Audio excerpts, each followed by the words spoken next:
I need a favor. Marcus, normally calm and collected, sounded anxious. I cradled the phone to my ear and responded. Sure, man. What do you need?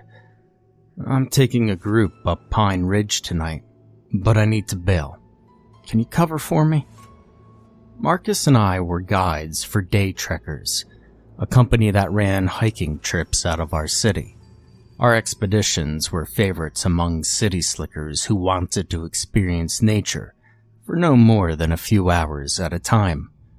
Recently, Day Trekkers had been promoting midnight hikes, post-sundown treks along easily navigatable trails, usually accompanied by campfires and s'mores.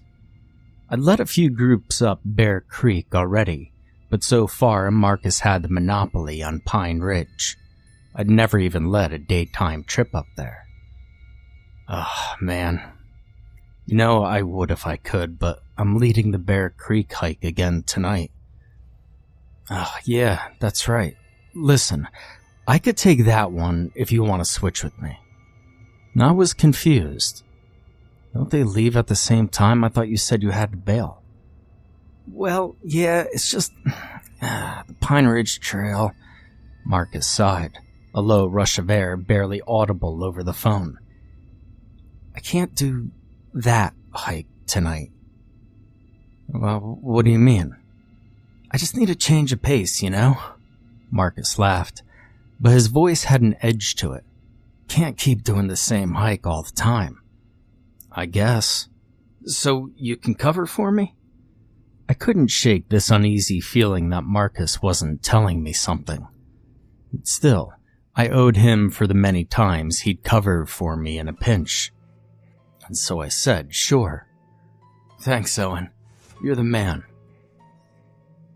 I pulled up outside the 7-Eleven to the crash of thunder. The weather had started out dismal and only gotten worse. 2 of the group had already called to cancel, leaving only 7. 8, including myself. As I turned off the ignition, I spied the huddled group of 7 outside the sliding glass doors. Sorry I'm late, guys. I yelled over the downpour as I threw the van doors open.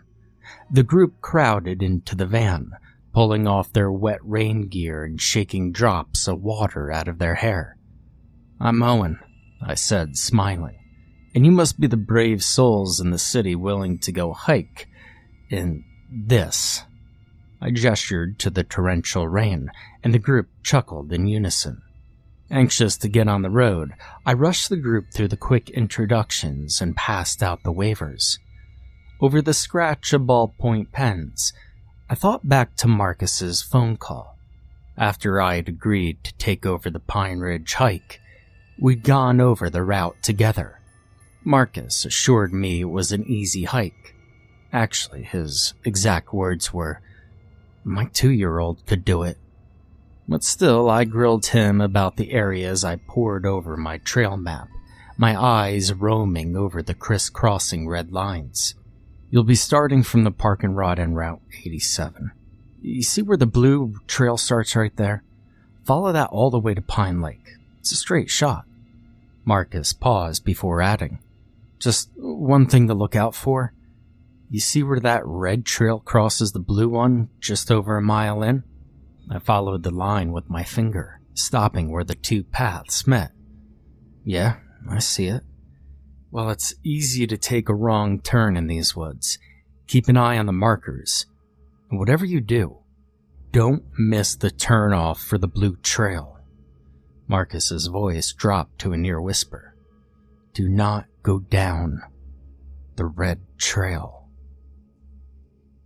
I shuddered at Marcus's warning, wondering what had him so nervous about the red trail. Well, why not? What do you mean, why not? You'll never get back to the car if you follow the wrong trail, dumbass. His voice was back to his normal cheery tone, and I dropped the subject. In the front seat of the van, surrounded by eager hikers, I shuddered again. The rain hit the windshield in a thundering cadence, and my heart raced to match it. Get it together, Owen. I scolded myself, putting on a winning smile. I turned around in my seat to face the group. "Once again, my name is Owen," I said as I collected the signed waivers. "I've been working with day trekkers for almost a year now, and I've been hiking all over the world for practically my whole life. I decided not to tell them I'd never hiked this particular trail before. Tonight's trip is going to be a fairly easy one, as long as everyone brought their required gear." I ran down my mental checklist. "Does everybody have water? Snacks? A flashlight?" Nods all around. I turned to Dave, who climbed into the passenger seat. "All right, man, you're the DJ for the drive." Dave grinned and flipped the radio to a classic rock station, and I pulled out onto the road. We were off to Pine Ridge. "I think we lucked out," I said as I pulled into the park and ride, staring up at the sky. "Looks like the rain's stopping." And sure enough, the rain had slowed to a drizzle, and I could even see the darkening sky through patches in the clouds. The sun had already dipped behind the mountain, but if only the clouds would clear, the moon would be bright and big in the sky tonight. The group piled out into the parking lot. Kara, a college-aged chick with a shock of blonde hair, jumped out first, followed by her friend April, a pretty Asian girl. Dave, an IT tech in his late 20s, hopped out clumsily out of the passenger seat. On the ride over, he revealed that this was his very first hike. Next out of the van was Mike and Elena, a cheery middle-aged couple. They were on their third trip with day trekkers, they said, though this was their first trip up Pine Ridge. The sixth hiker was Monica, a shy, heavy-set woman who'd signed up for the hike along with a friend from work. That friend had canceled at the last minute on account of the rain, but Monica didn't seem discouraged. That just left Jordan, a quiet guy with a fiery red beard, who'd only uttered a soft "hello" during the half-hour-long drive to the mountain. Mike and Elena stretched as Kara and April posed for pictures in front of the van. I pulled my pack out of the back seat, grunting as I hoisted it over my shoulders. The bag was laden with a few pieces of firewood and 2 full bottles of water. "Okay, guys, I need a volunteer. I have some pretty heavy things I need you to carry to the lake for me." The hesitant looks turned to smiles as I pulled 2 bags of marshmallows out of the back. Mike and Elena both threw a bag into their packs, and Monica grabbed the graham crackers and chocolate. We set off across the damp grass towards the beginning of the trail. I could see 3 blue markers on a large tree trunk. I stopped the group in front of the tree. "Now we're going to stay on this path." I tapped the tree with my hand. "The blue path tonight, all the way to the lake. As your guide, I'll be up front the whole time following the trail. But you should still learn to read the markers." I pulled out my flashlight and aimed it at the blue rectangles. They shone brightly in the light. I gave the hikers a rundown on the shapes and symbols used to mark the trails in the area, and what each one meant. "Oh, I see the next one," Dave shouted. His flashlight beam glinted off a blue marker a little ways down the trail. "Excellent. That's where we're headed."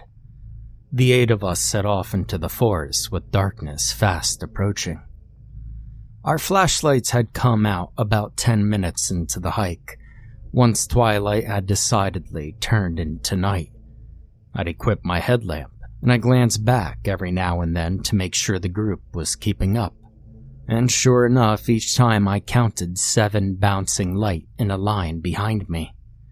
Once everyone had crossed the bridge, we stopped for a water break. Despite the chilly night air, I stripped off my jacket, and the rest of the hikers followed suit. Nothing like some good hiking to get the blood pumping. "Does anyone know where to go from here?" I asked. The path was clear, but I wondered who'd been keeping an eye on the markers. Beams of light crisscrossed the night air as everyone tried to find the marker first. "There it is," Jordan said, speaking aloud for the first time in ages. No, wait, that one's the wrong color. Surprised, I twisted my head to see where his light was pointing. But he had already swung the beam further into the woods. I shone my own flashlight into the brush, but it was only met with dark forest.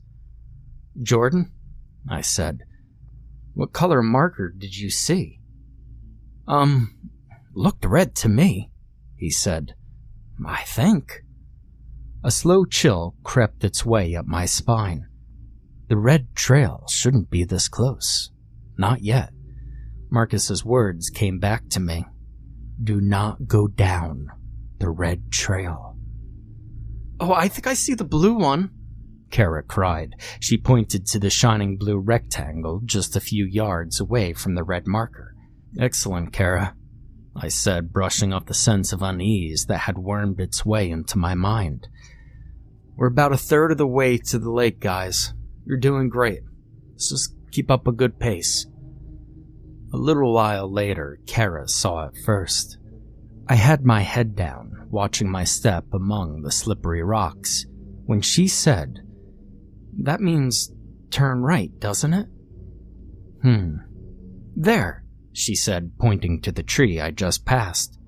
2 sets of markers adorned the bark, red leading to the left and blue leading sharply to the right. I'd almost headed left, down the red trail. I froze in my tracks. You're right. That's a good catch, I said, distracted.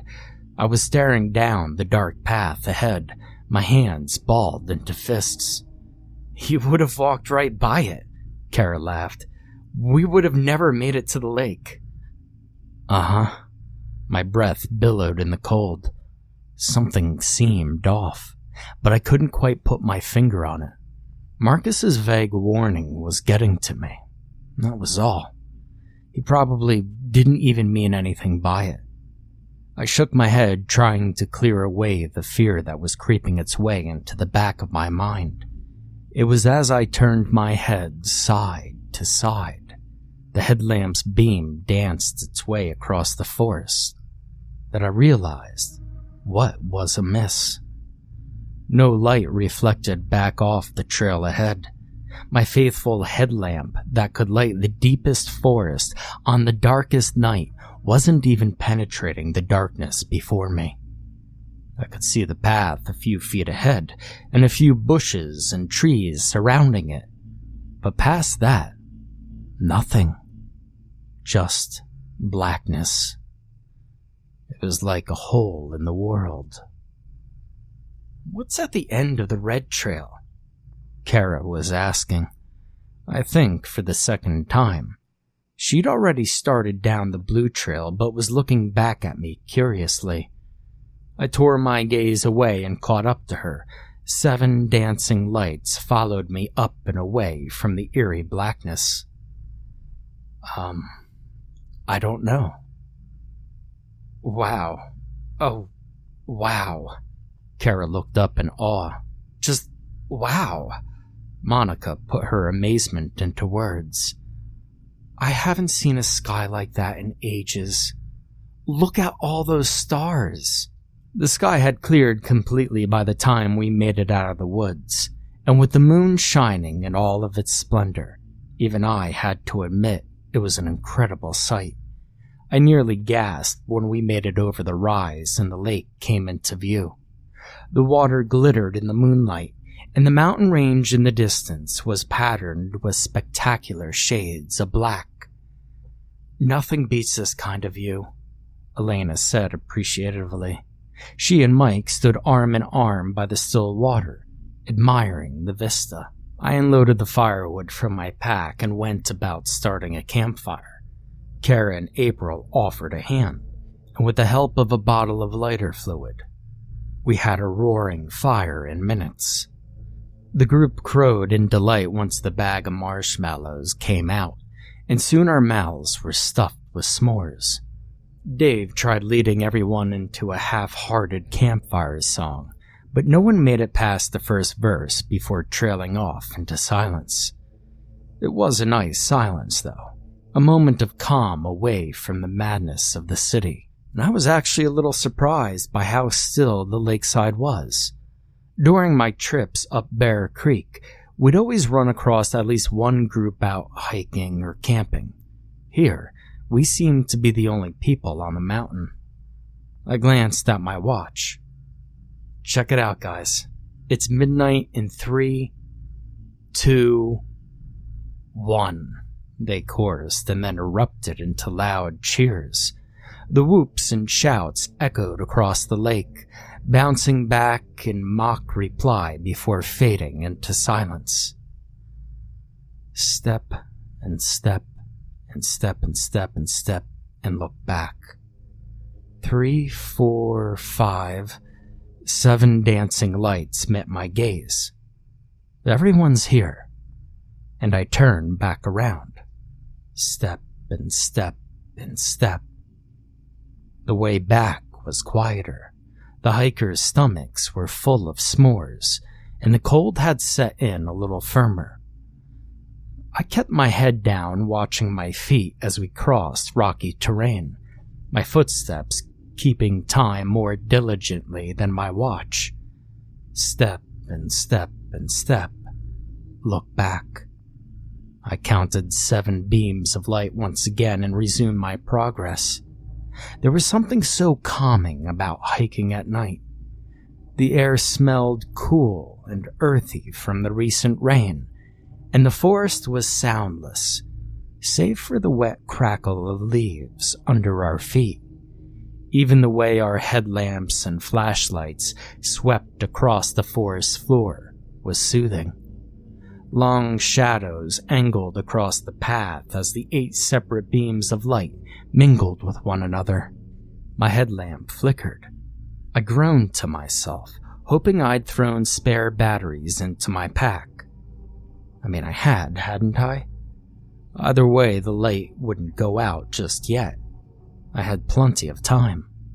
The path was getting rockier. It looked more overgrown than I had remembered on the way here, like the woods was trying to reclaim the trail. But actually, it looked a lot different than I remembered. I whipped my head up, glancing left and right in search of a blue marker, and through the dense underbrush, I spotted a shining rectangle. Red. And I stopped dead in my tracks, staring hard at the red marker, hoping to make out a blue one on the same tree trunk, or at least nearby. Unfortunately, no amount of staring made a blue marker appear. Footsteps approached behind me as the group caught up. "Whoops," I said. "I think we made a wrong turn back there." Silence. Someone, Kara most likely, stopped beside me, her footsteps soft on the wet leaves. She must have lost her footing, because a second later, I felt a light touch on my back, an unsteady hand grasping me for support. Trying to stay focused, I peered straight ahead, looking deep into the brush. "Anyone see a blue marker anywhere?" Again, I was met with silence. "Any?" My words caught in my throat as I spun around. I saw my group, my 7 lights behind me, but the closest was still a few yards away. I recognized Kara's blonde hair as she jogged to my side. My back still tingled where, moments ago, that small hand had rested so lightly against it. "Jeez," Kara panted, resting her hands on her thighs. "You're hard to keep up with." Thankfully, the glare of my headlamp kept her from seeing the fear on my face. Still, my voice wavered as I said, "I thought you were just right behind me." Someone was right behind me. I wanted to say, but I held my tongue. I glanced nervously into the trees, searching for whoever had just been standing behind me not even a minute ago. "I think we made a wrong turn somewhere along the way," I said again, pointing to the red triangle. Kara peered into the darkness and laughed. "'Cause I wasn't here to stop you again," she teased, and I managed a half-hearted chuckle. "Keep an eye out for a blue marker," I called to the group as they caught up. "We must have passed the fork in the road a little ways back." Flashlight beams flared out at all angles as we searched. The group fanned out in different directions. "Or if you see another red one, we could follow that one back to the blue trail," I said. I stepped closer to the one red marker I could see and turned around, knowing that another marker should be visible from that one. I panned my light back and forth, hoping to glimpse a gleam from out of the darkness. Could that be it? And a small glint of light reflected back at me. It wasn't where I thought the path should be, though. I couldn't even tell what color it was, but something was shining back at me from the forest. A shimmering pinpoint of light. I cautiously moved forward. My headlamp flickered again, this time going dark for a full half-second. The mysterious light wavered, but didn't go out. "Found it!" Jordan's voice echoed through the trees in the opposite direction of where I was looking.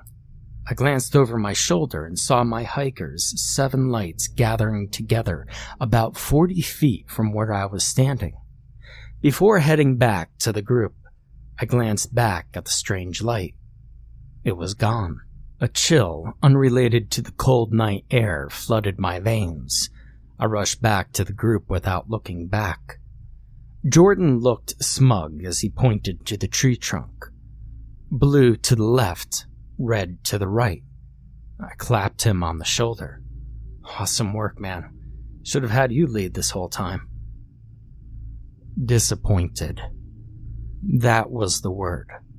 I was disappointed with myself. How many times had I been out in the woods at night? I didn't even know the answer to that, but I knew it was a lot, and I'd never, ever been freaked out before.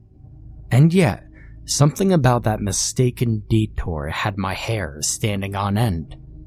Jordan had gotten us back to the blue trail just fine, and I'd kept a wary eye on the markers ever since. But I was beyond ready to be out of those woods for good. Step and step and step and step. Same mantra as before, only faster. My feet scrambled over rocks and through mud, trying to keep up with my steady chant. Step and step and step, look back. I tried not to trip over the rocks as I counted the dancing lights behind me. 1, 2, 3, 4, 5. My boots skidded on a slick boulder, but I regained balance. 6, 7, 8? I whispered aloud, chiding myself for miscounting. I paused for a moment to catch my breath and again tallied the lights behind me. 1, 2, 3, 4, 5, 6, 7, 8. My heart skipped a beat. The group was spread thin along the path, but there was no mistaking it. There, in the distance, was an additional light. Kara was the front runner of the group again, and she unslung her backpack as she caught up. "Water break?" I nodded dumbly, not really hearing what she said. All my senses were focused on the 8th light. The final light in line hung back from the group, but was slowly and surely making its way down the path towards us. "It's just another hiker." A small voice of reason spoke up within me. A less welcome voice answered, "There was no one else up at the lake. There weren't even any cars in the parking lot. We're alone on this mountain." "So what are you saying, Owen?" I whispered to myself. Kara raised an eyebrow. "Nothing. Put your water away, we have to go." Kara might have been shocked by my clipped tone, but that was the least of my worries. I could see Mike and Elena closing in, and if everybody stopped for a rest, well, I wasn't ready to find out what would happen when the 8th light caught up. I started down the mountain again with mild cries of protest from the exhausted Mike and Elena behind me. "We're almost there," I lied. "We could rest in the van." I was practically jogging, wet leaves dragging across my face as I sped through the trees. My step-and-step mantra was replaced by, "Get to the van, get to the van, get to the van." My mind was racing faster than my feet, and by the time I hit the first bridge, I swore I could hear my name whistling through the trees. "Owen?" No, I wasn't imagining it. Kara's voice called from behind me. "Owen!" I didn't slow down. I couldn't. Fear fueled my muscles, keeping me going. I glanced back again, terrified of seeing the 8th light, but this time I could barely even see the lights at all. I'd abandoned my hikers, but somehow I couldn't bring myself to feel anything but fear. With the darkness of the forest pressing in around me, I ran on, led by my headlamp, my own personal talisman. With a flicker and an apologetic click, my headlamp went out. The moonlight wasn't strong enough to break through the trees and warn me of the slanted rock ahead. My foot hit it at a hard angle and I fell to the ground. Gasping, I clutched my ankle, rocking side to side on the damp, cold earth. "Owen?" Kara came into view, her flashlight beam bouncing along the ground until it landed on me. "What happened?" She sounded more frustrated than concerned. My light went out," I managed to hiss through gritted teeth. I worked my ankle in a full circle, touching it gingerly. Not broken. I hurried to my feet despite the pain, and swung my backpack around, tugging it at the zipper. "What are you doing? Sit back down, you're hurt." "I need your light," I said. "I have extra batteries in here somewhere." Kara handed me her flashlight, but she lost her patience. "What's your problem? You left everyone behind. We're all beginners here. You can't expect us to go at your pace." I didn't know what to say. All I could think was, the light's getting closer. I kept fishing for my batteries first in one pocket, and then the other. I heard more voices approaching. It sounded like Mike and Elena were again the next in line. I was about to lose hope when my fingers closed around 2 tiny cylinders. AAA batteries. I almost cried in relief. Pulling my headlamp off my head, I handed the flashlight back to Kara. "Shine this over here." "Why, so you could fix your light and take off again? You know, we paid a lot of money to go on this hike, not to get ditched in the woods." Despite her anger, Kara held the light steady on me. With shaking hands, I opened the battery case and pulled out the old ones, dropping them in my pack. Kara was ranting as she looked back at the approaching group. "Dave even said he'd never been on a hike before, and you heard how much trouble he was having on the way to the lake. And April already fell once. You didn't even know that, did you? Monica and Jordan?" She trailed off, staring at the dancing lights behind us. I could hear her counting to herself under her breath, and her eyes grew wide. 8? She breathed. Kara turned back to me as if in slow motion, cocking her head in confusion. "Weren't there only—" I nodded, no longer trying to mask the fear written plainly on my face. Kara sucked in her breath, and the flashlight shook as her hands began to tremble. The wind picked up, sending the leaves into a frenzy. I placed one battery in the slot, but the second slipped out of my shaking fingers. No. I looked at Kara in terror, and then down at the ground. Without a word, we dropped to our hands and knees, sifting through the dead leaves for the battery. Mike and Elena arrived as we were searching. Mike said testily, "You were going at a pretty good clip there. Everything okay?" My mind was still focused on finding the battery, but Kara was quicker on her feet than I was. "Flash flood warning," she said. "Didn't you hear Owen say it back there?" I almost laughed. There was no way they would buy that. The rain had stopped hours ago, and even so, there was no cell service on the mountain. Where would a warning have come from? "Oh, dear," Elena said. "We'd better move quickly then." I breathed a sigh of relief. "Keep heading that way," I pointed down the hill, "and follow the markers. I'll meet you by the van." My fingers dug through the muck, coming up empty each time. I groaned in frustration. How hard could it be to find one battery? And Kara held her flashlight in one hand and rummaged through the dirt with the other, her fingernails caked with black grime. Mike and Elena disappeared down the path just as April approached us. "Go on ahead," Kara told her friend. "There's a flash flood warning. We need to get off the mountain right away." "Thanks," I muttered to Kara as April passed. "Why don't you just share my flashlight?" Kara whispered. "I'll try to keep pace." That was the smart answer, of course, but I didn't feel safe without a light of my own. What if we got separated? I just want to keep looking, at least until everyone's passed. Then I added, "You can go if you want." Kara said nothing. She only shifted on her feet to search another area. The wind howled louder as the 4 remaining lights drew nearer, swaying ominously in the darkness. Jordan was the next to arrive, helping a sheepish-looking Monica along the rocky path. He took the news of a flash flood warning without batting an eye, and the two continued on down the hill. David followed soon after, huffing and puffing as he stumbled by. "Well, at least I'm not in the last place," he joked, gesturing to the light behind him.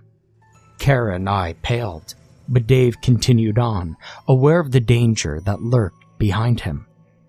As soon as Dave was out of earshot, Kara grabbed my arm. "Let's go." I shook my head. "It has to be here. I dropped it right here." "Owen, come on." She tugged at my arm. "We have to go now." I ran my hands across the ground frantically. "Just another minute." "We don't have another minute." Kara stood up, her breath coming in gasps. The 8th light shone through the trees just up the path, sending shadows across her face. "Owen, it's coming." "Go," I shouted. I regretted the word as soon as it was out of my mouth. Kara bolted, and as soon as she left, I was plunged into pitch darkness. Darkness broken only by the steadily advancing 8th light. Blood pounded in my ears, and it was all I could do not to look up right into the glow. Still, that couldn't stop me from seeing where the light cast its rays. Creeping across the forest floor, moving more like a living thing than a flashlight's beam. My fingers scrambled blindly across the ground, searching desperately for the small metal cylinder, as if it were the last thing I'd ever do. My fingers touched metal. Cold metal. The battery. In a flurry of leaves and dirt, I jumped to my feet just as the 8th light rounded the bend, shining straight at me in full force. I averted my eyes and broke into a run even before placing the battery into its case. No more than 20 feet down the path, I almost took another tumble on an unsteady rock. With the rest of my waning courage, I forced myself to slow to a brisk walk. Better than breaking a leg and not making it the rest of the way down the mountain. As long as I was faster than the light, I'd be okay. At least, that's what I told myself. And yet, I had no idea how fast the light was moving. It was impossible to tell from the shifting shadows, and there was no way I was going to turn around and check. All I knew was that it was behind me. I marched onward, staring dead ahead. With an unsettling jolt, I realized I could feel the light on me, like the warmth of a fresh sunburn. No, more than that, it felt moist, like a hot breath. I shifted uncomfortably, sliding my jacket over my shoulders, and sped up the pace a little. My chant picked back up. Get to the van, get to the van, get to the van. I added in a few, I'm gonna kill Marcus's, and a couple words that I wouldn't have been able to repeat in front of the group. It took me a while to realize I'd been saying this out loud, in whispers that could have been screams if only I'd had the strength for it. I trudged on, the light to my back. It felt like a whole day had passed, or maybe a year. Later, my watch told me it was more like 15 minutes, but like all things good and bad, it came to an end.